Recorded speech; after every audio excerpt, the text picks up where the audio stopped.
So let's start out. A lot of people don't know. Now, and correct me if I'm wrong, you wrote Ice Ice Baby when you were 16 years old. Yeah. Is that right? Yeah. Okay, see, I didn't know that until I was listening to an interview recently. So take us back to 16 years old. Take us back to the beginning of this, and then talk about the whirlwind that happened after that. Well, I I used to break dance. That's what it was all about, you know. And I would go to these underage cake drinking parties, you know. And I'm from the '90s, kind of the late '80s and the '90s, which was a better decade, better time than now. I feel sorry for these kids out there today, stuck on Fortnite and shit. But you know, we didn't have cyber world. We didn't even have, you know, smartphones or even dumb phones. I think we might have had a flip phone. It came out in the '90s, right? But you know, the computers had not ruined the world yet, and there was just this huge movement with pop culture. That was the last of the great decades. Since then, since the late '90s, pretty much mid '90s, pop culture is dead. So what happened with me is I caught it right at the right time when breakdancing was popping off. I remember I grew up to like Turbo and Ozone, those movies with breaking and Beat Street and all this. Electric Boogaloo. Yeah, I mean, it was amazing, right? And so, you know, I would go out and I had this 5.0 Mustang, man. And I would roll, I had the back top down. You guys know the song. And I would go to these parties, man, and I would show out. But I was an athlete, so I didn't drink. Everybody knew it, and because I had to race motocross the next morning. So I had a challenge with my brother who worked at a place called Piggly Wiggly, sacking groceries. And he would work all week, you know, be like flashing money around, and I would go race my dirt bike, come back with like $1,500. Back in the '80s, late '80s, it was a lot of money. I'd flash it in his face, and it would motivate, you know, be like, you work all week, I work one day, and I got to race motocross, right? So it kind of inspired me. My brother fueled me, man. I got up on this stage, this thing, when I was just a kid, man, and I used to write all these rhymes, and I would go in the back of like my buddies. I remember we had a Volkswagen bus, and we had all the football players, and we would do your mama jokes all day. And if you got burned that day, you would have to come back with something the next day. So I would lose sleep because I'm super competitive. I don't want to lose nothing. And if I got burned, I would come back with some serious stuff. I'd be sitting there writing things all night, you know. And it went from that to freestyling, you know. We didn't write things down, and we didn't have like 1080p or, you know, none of this high definition. I mean, we know what those words were back then, right? And we had these dirty beats that sound like fried chicken. It was just a vinyl record, and it was probably dirty because you stole it from your brother's record collection. And you just had this break beat, that's what we called it. And all we had was a break beat and then a crowd and a bunch of beer, you know, and we would freestyle all night long. Never wrote anything down. And that's where that era came from. And my buddy asked me to get on stage. He says, listen, man, I dare you. And I said, don't dare me because I will. And I did it in the middle of the hood in Martin Luther King Boulevard, a place called City Lights. I was in there on fake ID. I stole my brother's ID. He's 5 years older. I got in there. It was a talent contest. And I got up on that stage and I did my thing, man. And I did a little dancing, a little break, beatboxing, and then I did my rhyme and stuff. And they went bananas. And I get off the stage, man. It was Epic, Warner Brothers, Motown, MCA, all in the house. I signed a small record deal out of Atlanta called Ichiban Records.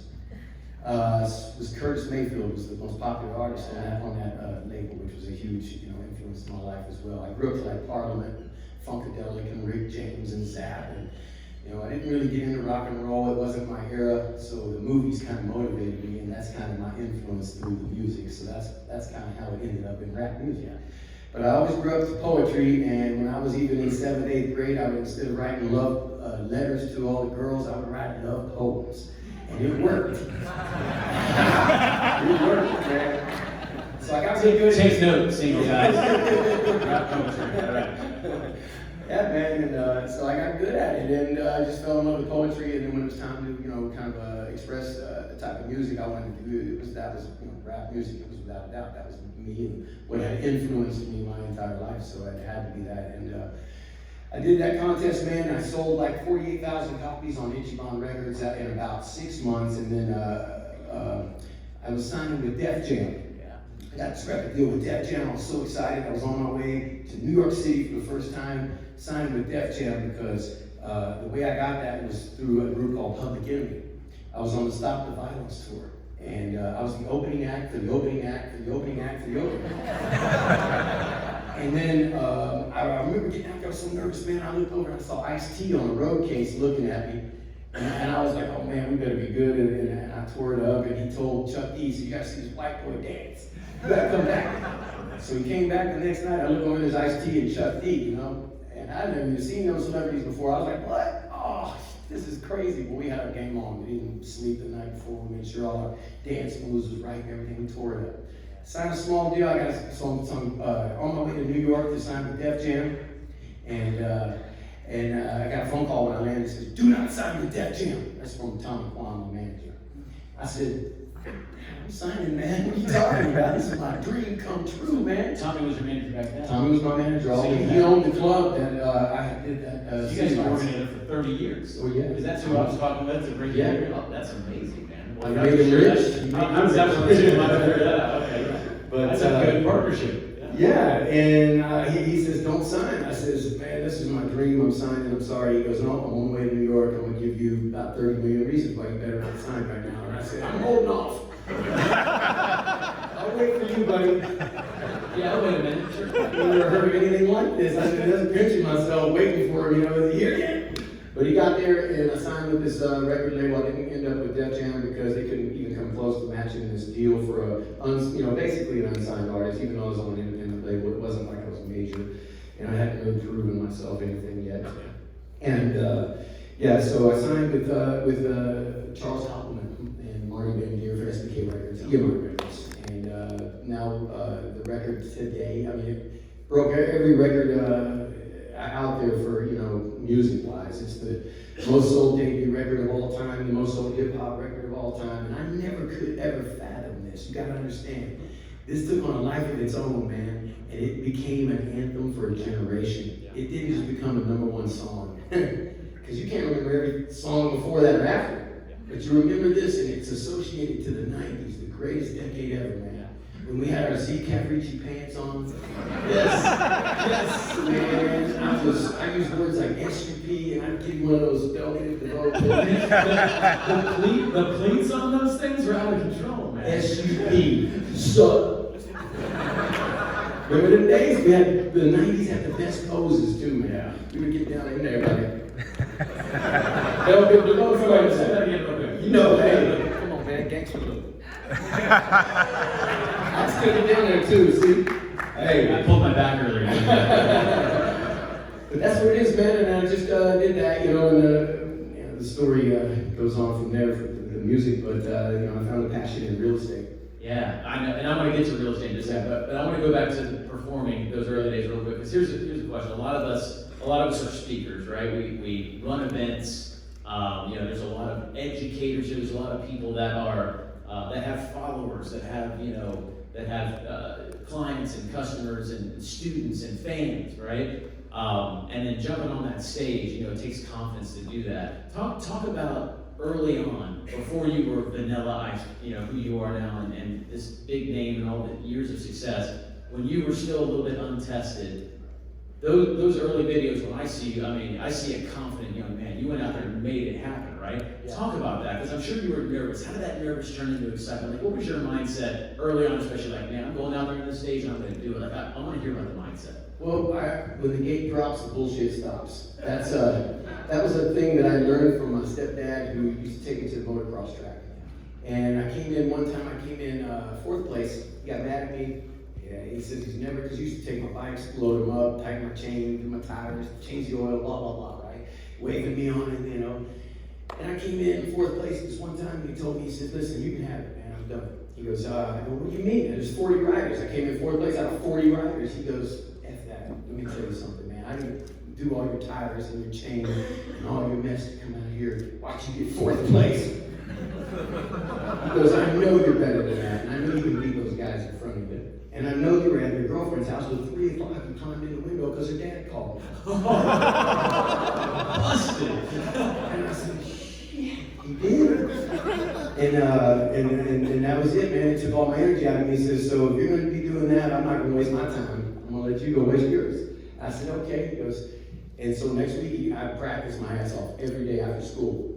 I even had my mom and dad, everybody go and tell the principal he's not allowed to do homework in this school. Sorry. They said, it's okay. So they made me practice every day when school was over. My dirt bike was loaded. Everybody saw me coming out the door. I was going to the track. It was serious, very big commitment. No drinking, very athletic. Just stay tuned and focused, what you got to do, right? Yeah.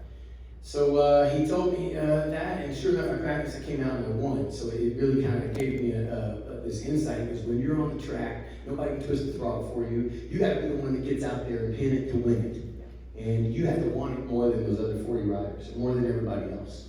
And that competitive drive stayed with me. He gave me self-discipline. He showed me how to have a purpose, a meaning, drive, ambition. These are huge words that it takes to lead to success. And I've used those tools. I built a toolbox through motocross, but after I stepped into the real world, I used that same toolbox to apply all this commitment. That's what it takes to succeed at whatever dream you want to follow, or whatever passion you want to follow. Yeah. And that's what led into the real estate and everything, but there's another little story there in there too. Well, let's talk about that, and that's great for us to hear, because we can all relate to what you just said. So yeah, let's talk about the not even a transition. You added in real estate. You never stopped performing, right? So you've been performing this whole time, and then somewhere along the line you found real estate. I'd love to know, how did that get on your radar, and then tell us how that's grown, what you're really focusing on there, David. How did that start? How did you get the real estate bug like all of us did? Well, after I did Ice Ice Baby, I did the whole 2D Extreme record. I had all this money come in. I'm like, yeah, what do I do with this? I got sued by David Bowie and Queen. Yeah, I heard about that. Which turned out to be a great thing. Even the Suge Knight thing turned out to be a great thing, because I had no idea what music publishing was until then. I'm like, why are these people coming after me? And they said they want a piece of the pie. I said, what pie? They said, publishing. Man, what's that? That's all I knew as a publishing. It sounds like a book or something. You're publishing a book. No, it's music. Oh, okay. And then at that time, it was back in the day, and they said this is when Michael Jackson was going against Paul McCartney to get the publishing for the Beatles. Some of those early and I'm like, Beatles wait a minute, movies. how can Michael Jackson get? That's Paul McCartney. He is a Beatle. It's his. How can that be? Michael Jackson had more money at the time than Paul McCartney. That's how it happened. So Michael Jackson still owns the entire Beatle catalog, which is crazy. But that's exactly what it was. It came down to money, and publishing is basically just something you can take off the shelf and sell it. So I learned about that, and I ended up not only buying, I got out of the lawsuits, and I ended up buying my publishing back, also buying the publishing for David Bowie and Queen, Under Pressure, and owning lots of publishing, and then the checks got a lot bigger. And I'm like, whoa, this is crazy. I got all this money sitting here, what do I do with it? I didn't know what to do. I was hiring real estate people. I was trying to, start off with these small homes and just have fun and do little things here and there. I didn't know anything about decorating or building yet. So I did get my GC license, but this was later. And Hurricane Andrew hit down in Miami where I lived, ripped the roof off my house, 2 feet of water through my house, had a tree land inside my skylights, ripped my roof off, and get a crane over there, cut it up with chainsaws, and it was a mess. And instead of hiring the decorators to fix it all back up, I did it myself. I said, man, I'm gonna just have fun with this. And I found this passion and this kind of I didn't expect it. It just happened. And then I went to design school about 18 years ago, got a degree in design, and then I got my GC license for building. So it just kind of worked my way up from the smaller homes to the bigger homes. Yeah. And now I'm doing the most innovative, 40,000 square foot mansions in Palm Beach, $20, $30 million barns and stuff that are pathetically crazy, but I've been trying to get in that door forever. Frank knows all about it because we live in the same neighborhood. Yeah. And, there's just a lot of money in that fishing hole. So I found a way to fish, and it's just, you can print your own money in real estate, and it's true. We know. You just gotta, my mom always told me, if you grind, you can shine. But also, if you believe it, you can achieve it. You just, you gotta get up a little earlier, and you gotta have that, drive, you can't sit there and play Fortnite all day. You gotta have that push, that determination to have that purpose and meaning, to take that energy to go make it happen. And it comes down from everything, from health, and how good you feel, and how great you are with your family, because I believe the ultimate success is happiness. It doesn't matter if you can rub 2 nickels together. If you're happy, you're winning. And I live around a bunch of billionaires that are miserable, and I look at them and I learn from them because I'm like, man, I don't want to have all this money and be miserable. I'm working to enjoy this, And that's what it's all about. And my family and my friends are the most greatest accomplishment I've ever had in my entire life. And I've got 3 kids, and And it's, there's nothing that'll ever top that, Yeah. But I love to go out and have that purpose and that drive and that direction every morning to get up and feel alive. Yeah. It's a lot of fun. We've talked a lot about over the last few days about, everybody in this room is successful, right? And now, we're really working towards significance, right? So we're successful, we've made money, and now we're looking for impact, for significance, and to be able to spend the time with the people we love, our people, right? Like your family you're talking about. So, as a real estate investor, like we are, as a personal brander, like we are, like we have so much in common with you. And as I listen to your story, I'm like, man, there's so many lessons, marketing, life, business, that we can take from what you've done. So, I just appreciate that. So let's talk a little bit about the houses you're doing, because how many have seen the Vanilla Ice Project, the TV show? Yeah, you guys have seen it? Yeah. And you got another season coming up soon, right? Yeah, That season show. 10, yeah. Season 10 is coming up. So nine seasons of that show, right? I mean, talk about just, yeah. Most of the LA shows take a year or two, right? Or even a season before they kind of, just kind of fall off the map, right? 10 years of this show, which is amazing. And I've watched a lot of it, right? And I want you out there working, it's crazy. You're having fun, dude. You're like, you're moving, you're putting palm trees in and all this kind of stuff. You're like a master landscaper. That's one of the things. I mean, you really understand the outdoor space, and then the inside spaces. You're buying rare chandeliers from across the world. So talk about how you outfit some of these. I remember you put this clear elevator in one. I mean, all sorts of crazy stuff. Right? Frank McKinney kind stuff, Yeah, Frank's on top of it. I know his work. He's great. I try to be innovative. I lose sleep over this stuff. When you're passionate about something, I go to these consumer electronic shows, builder shows, all in Vegas, the big ones, right? But I also fly out of the country, and I go to Prague and Czech Republic, Latvia, Estonia. You go in disguise when you walk in these places, or sometimes it's worked out for a little while. Yeah. I don't care. I'm here to check out chandeliers, guys. I can't do Ice Maker right now. No, it's true. Schoenbeck, chandeliers, Swarovski. I know them all because in Kishler, I've made good connections with all these people and companies throughout the years. And it really works out well.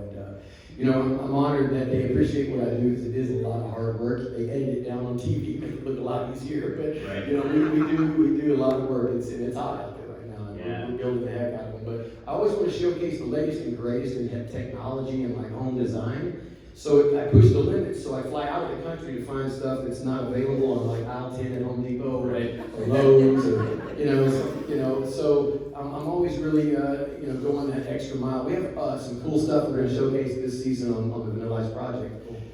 It's wallpaper TV is one of them. I heard you talking about that. They have this flexible, it looks like a drape, and you just put it up. It's 4K, 1080p, and you plug another one in, and you can make your whole house look like Times Square or something, and it's really amazing. A giant screen, 10-foot screens. Any size you want. It's flexible paper, and it's kind of flexible, but then you just link it up and make it any size you want. So the projectors are gone, flat screens are gone. They're pricey right now, but they're coming, and eventually everybody will have one. But that's kind of one of the futuristic things we're showcasing.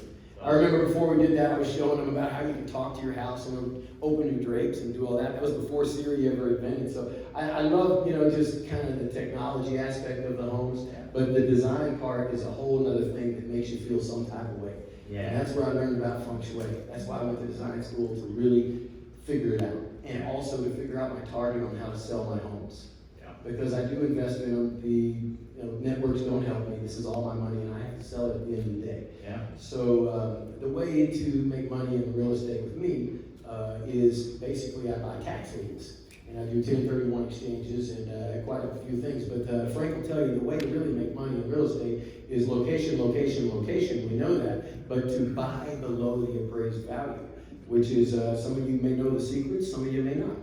I know I told you about them before. But listen, the truth is, man, you buy the home below the appraised value, nobody can compete with you, not down the street for the same square footage. It doesn't matter, any of the caps or anything, especially if you're in a really strong market like Palm Beach, where you have most of the billionaires and millionaires of the entire country. If you, put that extra, Schoenbeck $30,000, $40,000 chandelier in there, they may not buy it in, Atlanta or maybe up in Montana or something. They're going to buy it in Palm Beach. You know your market, you know your target audience, and 99% of it is the woman. So the female aspect is an extremely important thing. I learned that in design school, but also Kitchens and bathrooms. I read these books on how to build a team, and I can't do this alone because it's just too big, too massive. So the way I built a team is I go to these seminars and I learn, and I read a book, and I spent a lot of coffee and time in Boyer's books educating myself about real estate.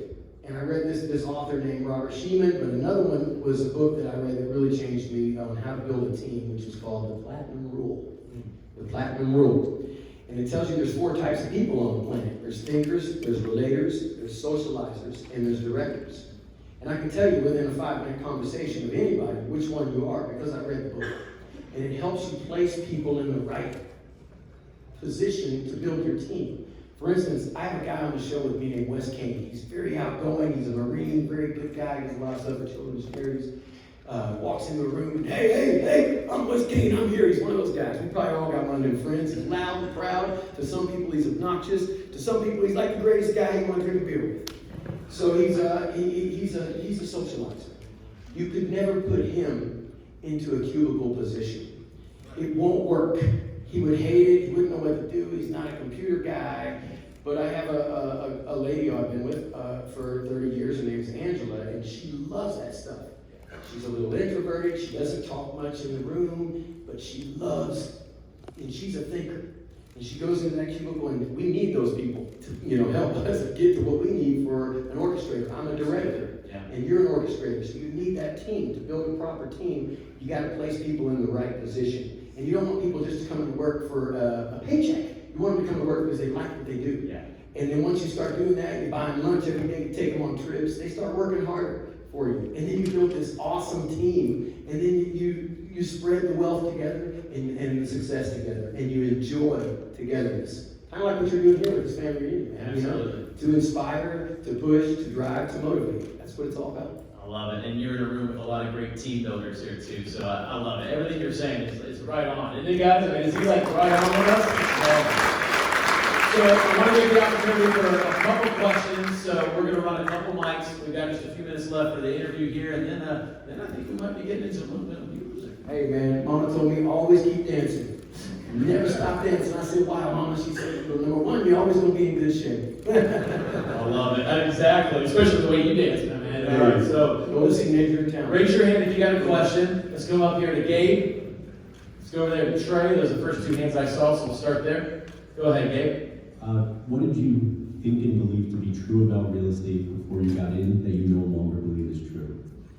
Well, when you get in, you use your own thoughts and you try to, figure this path along the way, because I'm not one of those guys that procrastinates and just sits around and thinks that I have to have all the answers before I go forward.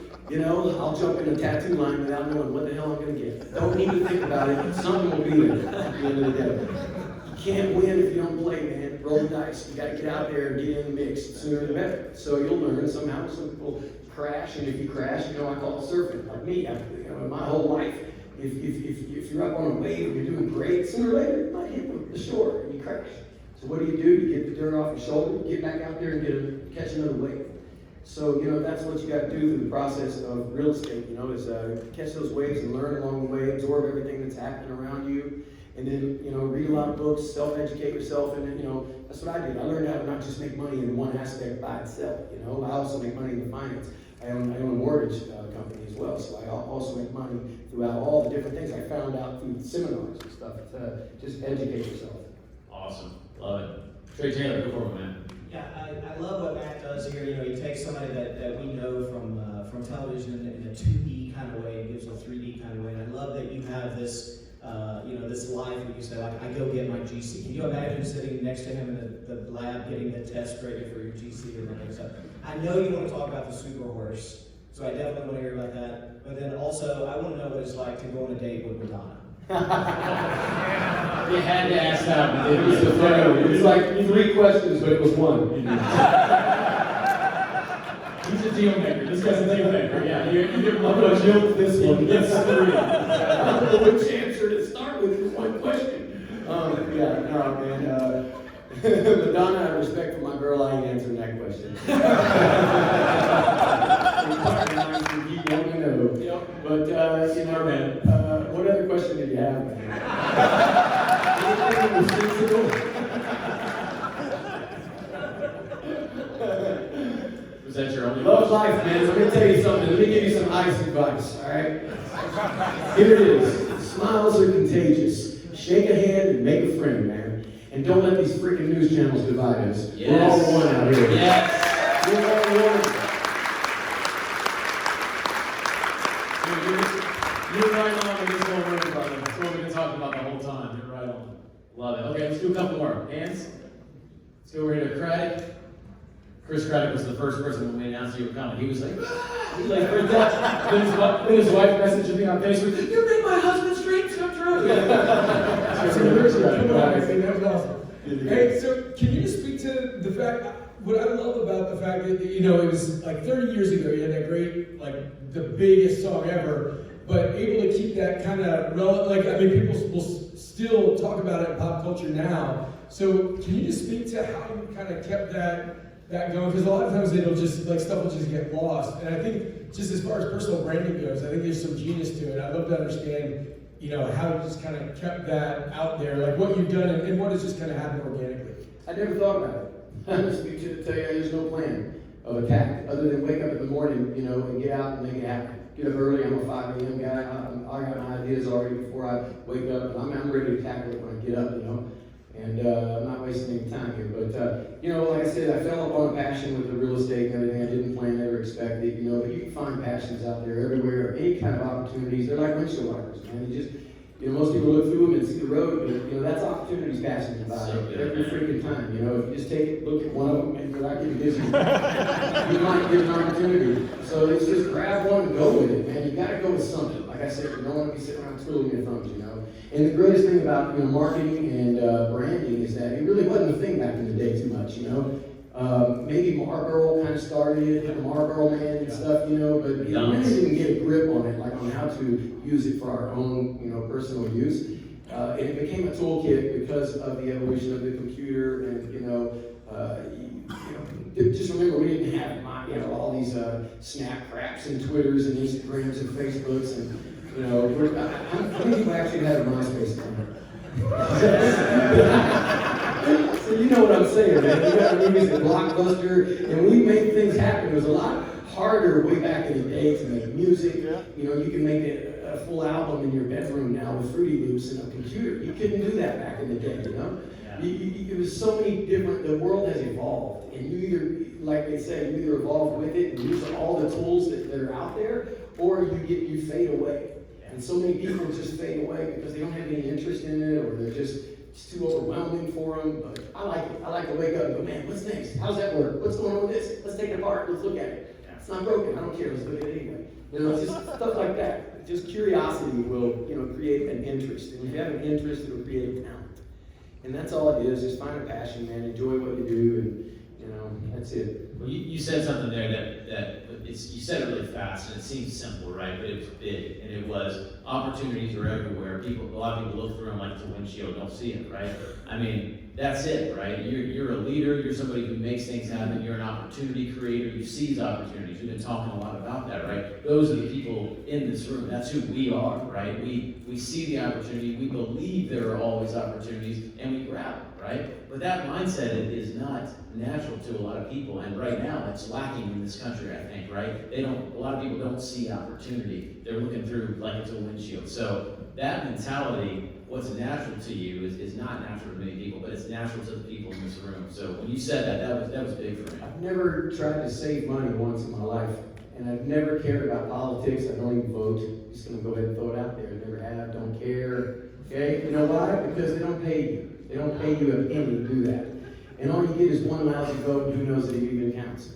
So, you know, who cares? You spend so much time, you're so adamant about, oh, well, I don't know if the jobs are going to be secure for our children, or if the freaking whale is going to be saved, or whatever, right?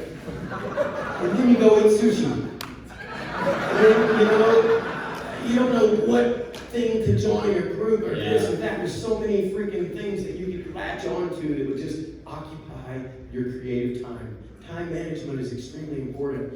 So by freeing all the politics and not even ever caring or thinking about it, I don't watch the news. I don't know what's going on in the world because I got my own world. And by freeing up all that time, I learned to put that time towards managing my time with my children, managing the time for my business, and focusing. When you lose focus, you're in the fog. Clear the fog, man. Clear the fog and be focused and look at clarity and use that time that you're wasting on stupid things that don't make any difference and apply it to being creative or something that would, better your world.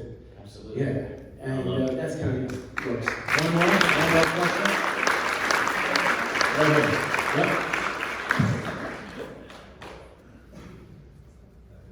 Go for it. Hi there. So, quick question. So, it seems like celebrities want to be entrepreneurs really want to be celebrities. You fully lived out both of those lifestyles from a quality of life perspective. Which one do you think is better and why? Hey, we are who we are because of who we were. So, whatever happened in your past, whether it's a negative or a positive, it's all positive because you made it here and you're happy. See what I'm saying? So it's kind of a maze of life.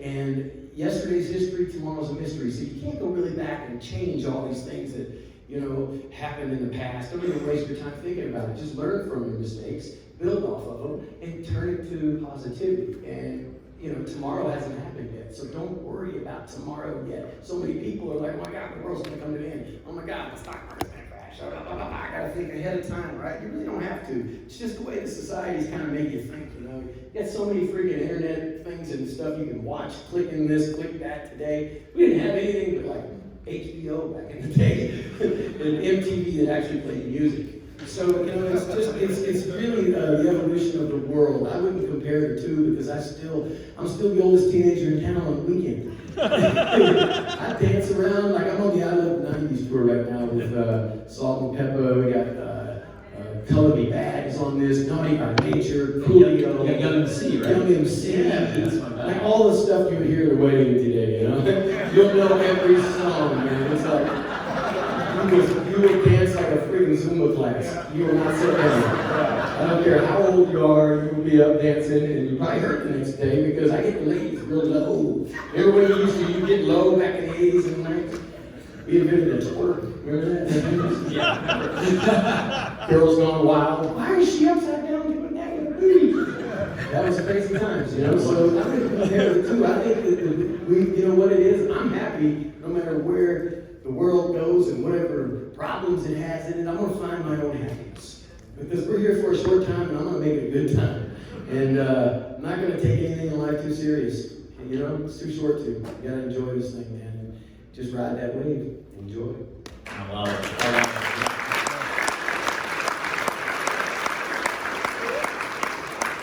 So, look, I'm going to ask one last question. Oh, that was awesome. And this has been really, really good. So one last question. Somebody just getting into real estate, just getting into the music business, just starting down their path of they found the thing that they really want to do. Just a beginning piece of advice. I'm sure you get asked by musicians all the time, how should I get started? You get asked by real estate investors all the time. So I'm sure there's a common thread in all of them, right? Somebody starting something new, somebody, finding their passion, and then now they're going to go for it. Like when you found dancing and music and you decided, man, I'm going for it. Just a piece of advice to anybody starting something new and really finding a path there.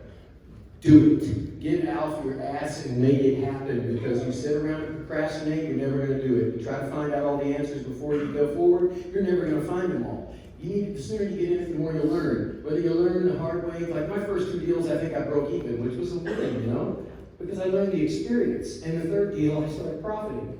And then I learned how to buy, tax liens and get properties that are distressed through auctions and different things. I even buy homes now out of India. What happened here in remember 08 when the housing market had a crunch? It was very profitable for me. I was living here in Florida. And I feel bad because I was really profiting. I was doing good. I couldn't celebrate anything. I was like, God, I can really buy these houses for pennies on the dollar. And as a construction guy, I know what it costs per square footage to build that house. And I can't even build it for that price. And instead of having to, because I build lots of homes from ground up, and usually it's 12 to 18 months before you get your return. So if you can buy a house and just renovate it, you got 3 to 6 months before you make your return, depending on how big the project is. And it's faster, quicker, and you make more money. So I buy these homes out of India on these auctions at 4 or 3 a.m. in the morning. All my little team is over there in my kitchen and coffee, and we're like excited. We have a translator. During the wait, a lot of these banks that went under, the small mom and pop banks, they sold all their mortgages in bulk to anybody that would buy them. And a lot of banks out of India bought them, just threw it out there. Here's a low price, I'll pay for all your inventory. And then they'll turn around in India and sell them in auctions. And I learned how to get into these auctions and figure it out. There's a lot of red tape. Just like, there's a lot of red tape with anything. To find a house that's below the appraised value, you're not going to get it on Zillow. You're not going to get it on MLS or anything that you're going to find on a computer. You got to go through a little maze to get out there and make it happen. And I go pay these attorneys to go to the courthouse and find these auctions. And they'll tell you, listen, you still owe me my retainer fee. I don't care if you make money on this. I'm just going in there to get your paperwork. You do what you want with it. Okay, comes out, shows me all these auctions that are basically, they're just a complete, absolute auction where they sell them that day at whatever price it was for, right? So it's got to go that day. And I learned to buy these homes. And every time you hit that return button, it's like a $10,000 increment. And so I just played it like a video game, and I got really good at it. So I wait till the clock to tune down on the auction on the houses I'm bidding on, and I slap that thing like I'm playing Atari. 10, 9, 8, 7, 6, and I come out of nowhere and don't give anybody another chance to even, counter offer, and I get them. It works. I should have told you guys this. Next time it doesn't work, it's gonna be one of you guys in the room bidding against me. I was about to say, this is a dangerous room to be revealing strategies to like that. No matter what, you put a cap on your bottom line if you won't go over, so you don't care, and at the end you go, how much did I pay? I want it. Oh God, I got it way under the appraised value. And you can turn around and don't even paint it or put carpet on it and sell it and make money right away. But when you do put the little carpet and the paint or whatever cosmetics you need, you can make a nice profit. So that's kind of what I learned. I love it. I love it. Well, I've loved this time of chatting. We're gonna move on to a little bit of music. You guys ready?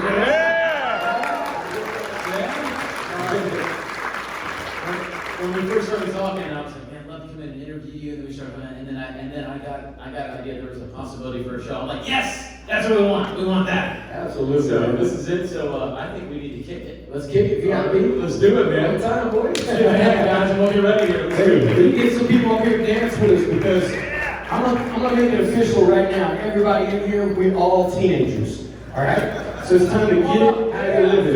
Fill in. This is my DJ here, DJ Chopsticks. Come on up. Come on in. We're gonna get ready to go back to a better time.